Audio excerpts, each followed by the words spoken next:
Hello दोस्तों, मैं अमोद कुमार आपके लिए फिर से एक छोटा सा वीडियो लेकर आया हूं जिसमें मैं आपको नाउन एंड जेंडर के बारे में बताने जा रहा हूं। सबसे पहले दोस्तों हम देखेंगे जेंडर क्या होता है। The word which denotes male और female character is called gender. वैसा शब्द जो पुरुष और स्त्री पात्र को दर्शाता है उसे जेंडर कहते हैं। दोस्तों हम आगे एग्जाम्पल देखेंगे, उससे हमारा जेंडर क्लियर हो जाएगा जेंडर क्या है। देखते हैं यहाँ दोस्तों क्या है, बॉय, ब्रदर, हॉर्स, ये क्या है, मेल कैरेक्टर है। गर्ल, सिस्टर, मेयर, ये क्या है, फीमेल कैरेक्टर है। तो दोस्तों हम देख रहे हैं कि जो बॉय है, ब्रदर है, हॉर्स है, वो मेल कैरेक्टर है, और बॉय का फीमेल कैरेक्टर गर्ल हो गया, ब्रदर का सिस्टर हो गया, हॉर्स का मेयर हो गया। तो इस तरह से दोस्तों बॉय से, ब्रदर से, हॉर्स से, गर्ल से, सिस्टर से, मेयर से क्या पता चल रहा है, इसके मेल और फीमेल कैरेक्टर का पता चल रहा है। तो हम क्या डेफिनीशन में देखे हैं कि वैसा वर्ड, वैसा नाउन जिससे मेल या फीमेल कैरेक्टर का पता चलेगा उसे हम क्या बोलेंगे, जेंडर बोलेंगे। तो दोस्तों हमारा जो है जेंडर अब आपको क्लियर हो गया होगा। हम आगे देखेंगे टाइप्स ऑफ जेंडर के बारे में। दोस्तों हम टाइप्स ऑफ जेंडर के बारे में देखेंगे कि types of there are 4 types of gender. Gender के 4 प्रकार होते हैं। एक में मैस्कुलिन जेंडर, 2 में फेमिनिन जेंडर, 3 में हमारा है कॉमन जेंडर, और चौथा जो हमारा है वो क्या है, न्यूटर जेंडर। क्या बोलेंगे दोस्तों, neuter gender. Masculine gender, feminine gender, common gender, neuter gender. तो दोस्तों हम एक एक करके सभी को देखते हैं। सबसे पहले हम देखेंगे मैस्कुलिन जेंडर क्या होता है। तो दोस्तों हम मैस्कुलिन जेंडर के बारे में जानेंगे कि मैस्कुलिन जेंडर हमारा क्या होता है। तो the noun which denotes male sex is called masculine gender. वैसी संज्ञा, वैसा नाउन जिससे मेल सेक्स या मेल पात्र का पता चलता है उसे मैस्कुलिन जेंडर कहते हैं। दोस्तों हम एग्जाम्पल देखेंगे। एग्जाम्पल में हमारा क्या है, एग्जाम्पल में हमारा है, एग्जाम्पल में डॉग है, ऑक्स है, कॉक है, फादर है, टाइगर है, लायन है, एक्सेट्रा। देखेंगे दोस्तों dog, ox, cock, father, tiger, lion, ये क्या है दोस्तों, तो मेल सेक्स है। डॉग जो है किस, डॉग एनिमल है, ऑक्स क्या है, एनिमल है, कॉक भी एनिमल है, टाइगर, लायन, ये सब एनिमल है, लेकिन एनिमल का ये क्या है, मेल सेक्स है। और फादर क्या है, ह्यूमन बीइंग है, ये क्या है, ये भी मेल सेक्स है। तो दोस्तों जिस वैसा नाउन जिससे मेल सेक्स का पता चलेगा उसे हम क्या बोलेंगे, मैस्कुलिन जेंडर। दोस्तों हम आगे देखेंगे फेमिनिन जेंडर के बारे में जानेंगे कि फेमिनिन जेंडर क्या होता है। The noun which denotes female sex is called feminine gender. देखेंगे दोस्तों वैसी क्या है, वैसी संज्ञा जिससे फीमेल पात्र का पता चलता है उसे स्त्रीलिंग यानी फेमिनिन जेंडर कहते हैं। हम एग्जाम्पल में देखेंगे दोस्तों, उससे हमारा क्लियर हो जाएगा। एग्जाम्पल क्या है दोस्तों, बीच, काऊ, हेन, मदर, टाइग्रेस, लाइनेस। हम देख रहे हैं बीच क्या है, डॉग का फीमेल सेक्स है। काऊ क्या है, ऑक्स का फीमेल सेक्स है। हेन क्या है, कॉक का फीमेल सेक्स है। मदर क्या है, फादर का फीमेल सेक्स है। और टाइग्रेस क्या है, टाइगर का फीमेल सेक्स है। लाइनेस क्या है, लायन का फीमेल सेक्स है। तो दोस्तों यहाँ क्लियर हो गया होगा आपको कि वैसा नाउन जिससे जो है फीमेल सेक्स का पता चलेगा। फीमेल सेक्स किसके, सिर्फ ह्यूमन बीइंग का ही नहीं, एनिमल का, बर्ड्स का, ह्यूमन बीइंग का, तीनों का जिससे फीमेल कैरेक्टर का पता चलेगा उसे हम क्या बोलेंगे, फेमिनिन जेंडर बोलेंगे। दोस्तों हम अगला देखते हैं, हमारा अगला क्या है, कॉमन जेंडर। दोस्तों हमारा अगला क्या है, common gender. The noun which does not denote any specific gender but refers both genders is called common gender. कि वैसी संज्ञा जिससे मैस्कुलिन तथा फेमिनिन दोनों जेंडर का पता चलता है उसे हम क्या बोलेंगे, कॉमन जेंडर कहते हैं। एक्चुअली मैस्कुलिन कॉमन जेंडर जो होता है उससे दोस्तों जो है क्लियर जो है पता, देखने से पता नहीं चलेगा कि ये जो है मैस्कुलिन जेंडर है या फेमिनिन जेंडर है, लेकिन उससे जो है दोनों जेंडर को इंडिकेट किया जाता है, दोनों जेंडर का बोध होता है। तो दोस्तों हम जो है कॉमन जेंडर का एग्जाम्पल देखेंगे, उससे हमारा क्लियर हो जाएगा। तो दोस्तों हम देखते हैं क्या है हमारा एग्जाम्पल में देख रहे हैं child, parent, friend, doctor, student, professor, teacher etcetera. हम देख रहे हैं दोस्तों चाइल्ड से पता चल रहा है कि मेल चाइल्ड है या फीमेल चाइल्ड है, पेरेंट से उसी तरह नहीं पता चल रहा है कि माँ है कि बाप है, फ्रेंड से नहीं पता चल रहा है कि लेडी फ्रेंड है, गर्ल फ्रेंड है कि बॉय फ्रेंड है, डॉक्टर से भी पता नहीं चल रहा है कि डॉक्टर लेडी है या जेंट्स है, स्टूडेंट से भी नहीं पता चल रहा है। तो दोस्तों child, parent, friend, doctor, student, professor, teacher, इन सब से दोस्तों हमें पता नहीं चल रहा है कि ये मैस्कुलिन है या फेमिनिन जेंडर है। लेकिन दोस्तों चाइल्ड से जो है पता नहीं चल child, parent, friend, doctor, student, professor, teacher, ये जो है दोनों के लिए यूज होता है, मैस्कुलिन के लिए भी और फेमिनिन के लिए। जैसे चाइल्ड हमारा मेल भी हो सकता है, फीमेल भी हो सकता है, पेरेंट जो है मदर भी हो सकता है, फादर भी हो सकता है, फ्रेंड गर्ल भी हो सकती है, बॉय भी हो सकता है, डॉक्टर जो है जेंट्स भी हो सकता है, लेडीज भी हो सकती है, मेल फीमेल दोनों हो सकता है, स्टूडेंट भी मेल फीमेल दोनों हो सकता है, प्रोफेसर भी मेल फीमेल दोनों हो सकता है, और टीचर भी मेल फीमेल दोनों हो सकता है। तो दोस्तों कॉमन जेंडर जो है आपको क्लियर हो गया होगा। कॉमन जेंडर उसको बोलेंगे जिससे क्लियर कट पता नहीं चल रहा है कि मैस्कुलिन है या फेमिनिन है, लेकिन उससे दोनों का बोध होता है। दोनों को क्या करते हैं हम इंडिकेट करते हैं दोस्तों, डिनोट करते हैं। तो दोस्तों हम आगे बढ़ेंगे और देखेंगे न्यूटर जेंडर। ये दोस्तों हमारा न्यूटर जेंडर क्या है। न्यूटन जेंडर को नपुंसक लिंग बोलते हैं दोस्तों। The noun which denotes a non living thing is called neuter gender, और the noun which does not denote a male और female sex is called neuter gender. दोस्तों कि वैसा नाउन दोस्तों जिससे निर्जीव वस्तु का बोध होता है उसे हम क्या बोलेंगे, नॉन लिविंग थिंग का बोध होता है उसे न्यूटर जेंडर बोलेंगे। या दूसरे शब्दों में हम देखें, दूसरे वर्ड्स में हम देखें तो वैसा नाउन जिससे न तो मैस्कुलिन जेंडर का और न ही फेमिनिन जेंडर का बोध होता है दोस्तों, ऐसे नाउन को हम क्या बोलेंगे, न्यूटर जेंडर का नाउन बोलेंगे। दोस्तों हम एग्जाम्पल देखेंगे उससे हमारा क्लियर हो जाएगा। तो हमारा एग्जाम्पल दोस्तों हम एग्जाम्पल लेंगे। एग्जाम्पल दोस्तों देखेंगे क्या है, चेयर है, table, book, bicycle, pen, tree etcetera. यहाँ हम देख रहे हैं चेयर क्या है, नॉन लिविंग थिंग है, टेबल, बुक, बाइसिकल, पेन ये सब क्या है, नॉन लिविंग थिंग है। यहाँ ट्री को हम लिविंग थिंग में काउंट कर सकते हैं दोस्तों, लेकिन ट्री से जो है क्या हो रहा है, न तो मैस्कुलिन का और न ही फेमिनिन का क्या हो रहा है, जेंडर का बोध हो रहा है। तो ट्री हमारा क्या है, न्यूटर जेंडर है दोस्तों। आगे हम देखेंगे नोट में, देखेंगे इसके नोट में क्या है। नोट में लिखा हुआ है कि collective noun is also used as a neuter gender. Collective noun हम पढ़े हैं वैसा नाउन जिससे समूह का बोध होता है, जैसे आर्मी। आर्मी किसका ग्रुप है, सोल्जर का। क्राउड किसका है, पीपल का। मॉब किसका है, मॉब भी क्या है, पीपल का है, एग्रेसिव पीपल का। फ्लॉक क्या है, सीप का ग्रुप है, सीप का समूह है, झुंड है। फैमिली क्या है, परिवार का समूह है जिसमें फादर मदर बच्चे सारे होते हैं। तो दोस्तों कलेक्टिव नाउन ये क्या है, आर्मी है, क्राउड है, मॉब है, फ्लॉक है, फैमिली है। इसका यूज हम किसके रूप में करते हैं, न्यूटर जेंडर के रूप में करते हैं। क्यों करते हैं, एक्चुअली आर्मी में लेडी भी हो सकती है, जेंट्स भी हो सकती है, तो इससे हमें पता नहीं चल रहा है दोस्तों, इसीलिए हम इसका प्रयोग न्यूटर जेंडर के रूप में करते हैं। आर्मी का, क्राउड का, मॉब का, फ्लॉक का, फैमिली का। दोस्तों याद रखिएगा, ये जो है आपको कम्पिटिटिव एग्ज़ाम में भी आता है, इसको ध्यान रखना है दोस्तों। हम आगे देखेंगे दोस्तों, एक एग्जाम्पल लेते हैं उससे हमारा क्लियर हो जाएगा। जैसे हम यहाँ देखते हैं कि Indian army is very powerful as it has more than 10 lakh soldiers.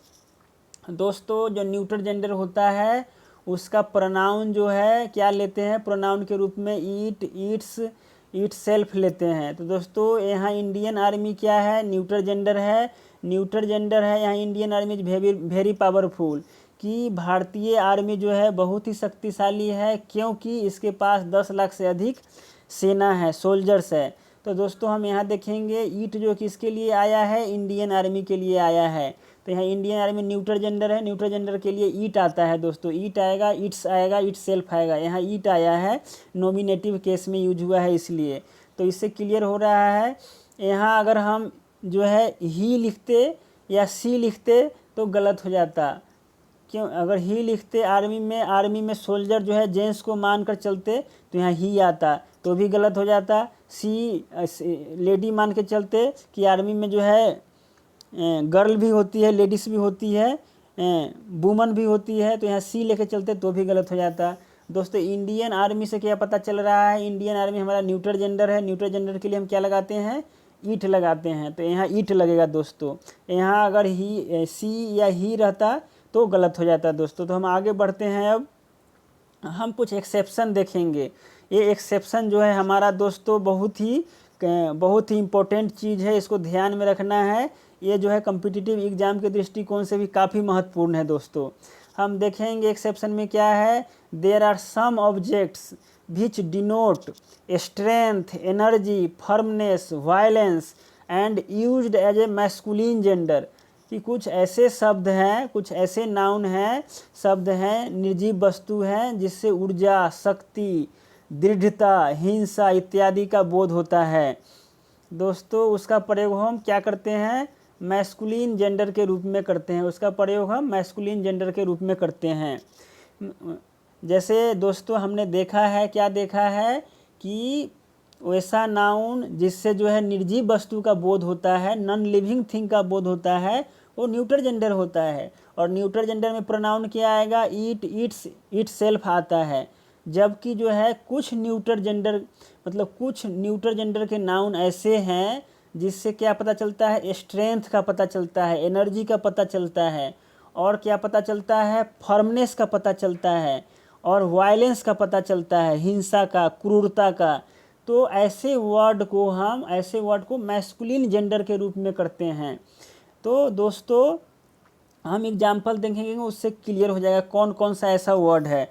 तो दोस्तों ये वर्ड है हमारा the sun, time, death, summer, यहाँ एम एक और होगा, winter, wind, thunder, war etcetera. देख रहे हैं दोस्तों सन में कितनी एनर्जी है, कितना स्ट्रेंथ है सन में, आप समझ रहे हैं। टाइम में भी कितना स्ट्रेंथ है, आप समझ रहे हैं। टाइम को अगर सही से यूटिलाइज किया जाए तो आदमी क्या से क्या बन सकता है। डेथ में भी, डेथ जो है कितना भयानक होता है, आपको पता ही है, जो वायलेंस के अंदर आ जाएगा। समर में कितना गर्मी है, कितनी एनर्जी है। विंटर में भी कितना ठंड होता है। तो हम देख रहे हैं यहाँ फर्मनेस है यहाँ। उसके बाद विंड है, विंड में कितनी एनर्जी होती है, कितना जब हवा तेज चलती है तो बड़े बड़े जो है मकान ढह जाते हैं, कितनी एनर्जी है। थंडर में भी कितनी एनर्जी होती है। वार से कितना वायलेंस होता है। तो ये सारे जो वर्ड है, the sun, time, death, summer, winter, wind, thunder, war, ये सब क्या है दोस्तों, मैस्कुलिन जेंडर के रूप में यूज करते हैं। ये नाउन है, न्यूट्रल जेंडर का नाउन है, लेकिन इसको हम मैस्कुलिन जेंडर के रूप में यूज करते हैं। और जहाँ भी इसका यूज होता है दोस्तों, वहाँ हम किसका प्रयोग करते हैं, वहाँ हम हीज का, हिम सेल्फ का प्रयोग करते हैं दोस्तों। हम आगे एग्जाम्पल देखेंगे, उससे हमारा क्लियर होगा दोस्तों। तो एग्जाम्पल देखते हैं। यहाँ एग्जाम्पल में क्या है, the sun is scorching everything by his rays. यहाँ देख रहे हैं सूर्य अपनी किरणों के द्वारा सभी को झुलसा रहा है। जैसे दोस्तों अभी हम देख रहे हैं कितनी गर्मी पड़ रही है, हम बाहर जाते हैं, हमें लू लग जाती है, हम झुलस जाते हैं। तो यहाँ क्या हो रहा है, सन इज स्कॉर्चिंग, झुलसाना, स्कॉर्चिंग मतलब झुलसा रहा, एवरीथिंग, सभी चीज़ को अपने किरणों के द्वारा। तो यहाँ देखो, यहाँ हीज किसके लिए आया है, सन के लिए आया है। तो दोस्तों यहाँ जो है हीज क्या है, मैस्कुलिन जेंडर के रूप में आया है। यही दोस्तों अगर हम यहाँ हीज की जगह जो है क्या लगाते, ईट्स लगाते, तो ये क्या हो जाता, गलत हो जाता दोस्तों। अगर हम यहाँ ईट्स लगा देंगे तो क्या हो जाएगा, द सन को न्यूट्रल जेंडर मानकर अगर हम यहाँ ईट्स लगाते तो ये गलत हो जाता दोस्तों। तो यहाँ हमारा क्या होगा, हीज रहेगा। इसे हमें ध्यान में रखना है, कंपटीशन में कॉमन एरर के रूप में भी इसे पूछ सकता है। अगला हम दोस्तों देखेंगे, अगला जो है, अगला एक और एग्जाम्पल लेंगे दोस्तों। Death always knows his victim. Death जो है मृत्यु हमेशा अपने शिकार को जानती है। जैसे हम लोग जानते हैं, हम लोग कहते भी हैं कि जिसका मृत्यु लिखा हुआ है उसका होना है, उसको कोई नहीं रोक सकता है। तो वही बात है यहाँ, death always knows his victim, कि जो है मृत्यु यानी जो है काल जो है किसको मारना है उसको मार कर ही रहता है, अपने शिकार को जानता है। तो यहाँ हीज का जो प्रयोग हुआ है दोस्तों डेथ के लिए आया है, और डेथ को मैस्कुलिन जेंडर मानते हुए यहाँ हम हीज का प्रयोग किए हैं। अगर इसको हम न्यूट्रल जेंडर मानते हुए यहाँ इट्स का प्रयोग करते, इट्स का, तो ये गलत हो जाता है दोस्तों। तो दोस्तों यहाँ हीज का प्रयोग है इसलिए सही है, तो ये भी ध्यान में रखना है, मैस्कुलिन जेंडर का प्रयोग करना है। ऊपर जो सेंटेंस था उसमें जैसे आगे दिखा रखे हैं, यहाँ दिखा रखे हैं कि death always knows its victim, यहाँ इट्स लगाए हैं, तो ये क्या है, सेंटेंस गलत है। दोस्तों समझ में आ रहा होगा, आशा करते हैं आपको। अब हम जो है आगे चलते हैं दोस्तों, और आगे देखते हैं दूसरा एक्सेप्शन देखते हैं। दूसरा एक्सेप्शन हमारा क्या है दोस्तों, कि there are some objects which denotes beauty, gracefulness, gentleness are used as feminine gender, कि कुछ ऐसे ऑब्जेक्ट्स हैं, कुछ ऐसे वस्तु है जिससे सुंदरता, आकर्षणशीलता, सज्जनता, कोमलता, सौम्यता, लघुता आदि का बोध होता है, उसका प्रयोग हम फेमिनिन जेंडर के रूप में करते हैं दोस्तों। तो इसका हम उदाहरण देखेंगे, उससे क्लियर हो जाएगा। हमारा उदाहरण क्या है, द मून। मून को हम फेमिनिन जेंडर मानते हैं, क्यों, क्योंकि इससे जो है इसका जो लाइट है रात में जो पड़ता है वो मनमोहक होता है, हमें आकर्षित करता है, हमें अच्छा लगता है दोस्तों। अर्थ को भी फेमिनिन जेंडर के रूप में जानते हैं, क्योंकि हम धरती को माँ बोलते हैं, तो माँ क्या है दोस्तों, फेमिनिन जेंडर है। नेचर भी हमारा क्या है दोस्तों, प्रकृति को भी हम फेमिनिन जेंडर मानते हैं। स्प्रिंग भी क्या है, जैसे ही स्प्रिंग आती है दोस्तों चारों तरफ हरियाली छा जाता है, मनमोहक दृश्य हो जाता है दोस्तों। तो उसमें एग्जाम्पल ऊपर जो है डेफिनेशन में हम क्या देखे हैं, कि जो सौम्यता है और क्या है, कोमलता है, आकर्षणशीलता है, ये सारे जो वर्ड है वो फेमिनिन ऑब्जेक्ट के रूप में है और नॉन लिविंग थिंग है, लेकिन उसका प्रयोग हम फेमिनिन जेंडर के रूप में करते हैं। जैसे स्प्रिंग हो गया, होप भी क्या है, होप को भी हम किस में करते हैं, फेमिनिन जेंडर में। ऑटम हो गया, भर्चू हो गया, ह्यूमिलिटी हो गया, नेशन हो गया, रिवर हो गया। ऐसे हम बोलते हैं भारत क्या है, भारत जो है हमारा देश है, माँ है, भारत हमारी माँ है, मतलब भारत देश हमारी माँ है हम बोलते हैं। तो नेशन भी क्या हो जाएगा, हमारा फेमिनिन जेंडर हो जाएगा। फेमिनिन जेंडर के लिए हम क्या यूज करते हैं दोस्तों, सी करते हैं, हर करते हैं, हर्ष करते हैं दोस्तों। तो दोस्तों हम आगे देखेंगे, आगे एग्जाम्पल से हमारा क्लियर हो जाएगा दोस्तों। तो हम एग्जाम्पल देखते हैं, हमारा एग्जाम्पल क्या है दोस्तों, the moon spreads her light in the night, कि जो चंद्रमा है वो अपना प्रकाश रात में बिखेरती है। यहाँ हम देख रहे हैं कि हर लगा हुआ है, किसके लिए आया है, द मून के लिए आया है दोस्तों। जो फेमिनिन जेंडर होता है उसके लिए प्रोनाउन कौन सा यूज करते हैं, सी का, हर का, हर्ष का। तो दोस्तों यहाँ क्या है, हर लगा है, किसके लिए आया है, मून के लिए आया है।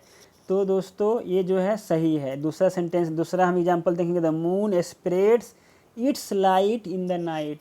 दोस्तों यहाँ हम इट्स लगाए हैं, तो ये हमारा क्या हो जाएगा, गलत हो जाएगा, क्योंकि यहाँ मून के लिए किसका प्रयोग होगा, दोस्तों, फेमिनिन जेंडर का। और मून के लिए फेमिनिन क्या आएगा, यहाँ फेमिनिन हर आएगा दोस्तों। यहाँ ईट जो है गलत है, हम जो है न्यूट्रल जेंडर मानकर इसको इट्स नहीं लगाएंगे, हम हर का प्रयोग करेंगे, तभी हमारा सेंटेंस सही होगा। दोस्तों हम अगला एग्जाम्पल देखेंगे। हमारा अगला एग्जाम्पल क्या है, I like winter because she brings snowfall. यहाँ हम लिखे हैं कि मैं जो है विंटर पसंद करता हूँ, क्योंकि यह जो है क्या है, इस मौसम में क्या होता है, स्नोफॉल होता है और मुझे बहुत मज़ा आता है। तो दोस्तों यहाँ भी हम देखें हैं क्या लगा है, सी लगा है, किसके लिए आया है, विंटर के लिए आया है दोस्तों। तो विंटर के लिए, यहाँ विंटर को हम क्या माने हैं, फेमिनिन जेंडर माने हैं, इसलिए तो सी का प्रयोग किए हैं। तो ये हमारा सेंटेंस क्या है, सही है। आई लाइक, यहाँ लाइक होगा, आई like winter because it brings snowfall.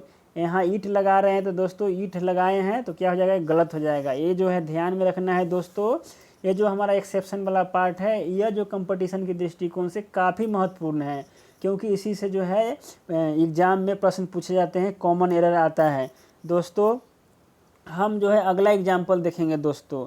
हमारा अगला एग्जाम्पल है, क्या है अगला एग्जाम्पल दोस्तों? Spring brings greenery with her, कि जैसे जो है स्प्रिंग सीजन शुरू होता है दोस्तों, तो क्या होता है, चारों तरफ हरियाली आ जाती है। तो यहाँ हर किसके लिए आया है दोस्तों? स्प्रिंग के लिए आया है। इसको हम क्या माने हैं? फेमिनिन जेंडर, इसीलिए हर लगाए हैं। स्प्रिंग ब्रिंग्स ग्रीनरी विथ ईट जो है, यहाँ ईट अगर यहाँ लगा दिए तो ये गलत है दोस्तों, तो ये जो है हमें ध्यान में रखना है।